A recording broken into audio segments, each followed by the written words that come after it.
ඔයාලා දන්නවද? මීට අවුරුදු 50කට කලින් ඩී.බී. කූපර් කියන මිනිස්සෙක් ප්ලේන් එකක් හයිජැක් කරලා ඩොලර් ලක්ෂ 2ක කප්පන් මුදලක් අරගෙන අඩි දසදාරක් උඩින් තද කුණාටුවක් මැද්දේ පැරෂුට් එකකින් පැනලා ආයේ කවදාවත් හොයාගන්න බැරි වෙන්නම අතුරුදන් වුණා කියලා. මේක තමයි ඇමරිකානු ඉතිහාසයේ කවදාවත් විසඳගන්න බැරි වුණු එකම ගුවන් කොල්ලය.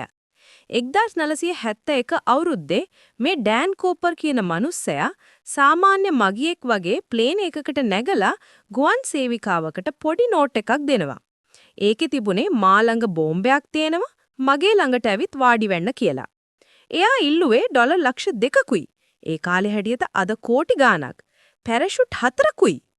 ප්ලේන් එක ගොඩ බැස්සුවට පස්සේ පොලිසිය සල්ලි සහ පැරෂුට් දුන්නා. කූපර් මගින් 36 දෙනාම නිදහස් කළා. ඊට පස්සේ යා නියමුවන්ට කිව්වා ප්ලේන් එක ආයෙත් උඩට අරගෙන හෙමින් පහලින් මෙක්සිකෝ පැත්තට පියාඹන්න කියලා.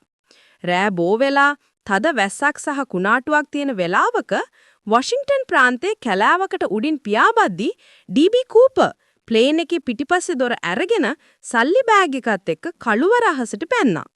ඇමරිකාවේ FBI එක ඉතිහාසයේ කරපු ලොකුම සෝදිසි මෙහෙයුමක් ගියත් කළා. ඒත් කූපර්වවත් එයාගේ පැරෂුට් එකවත් බෝම්බේවත් හොයාගන්න බැරි වුණා.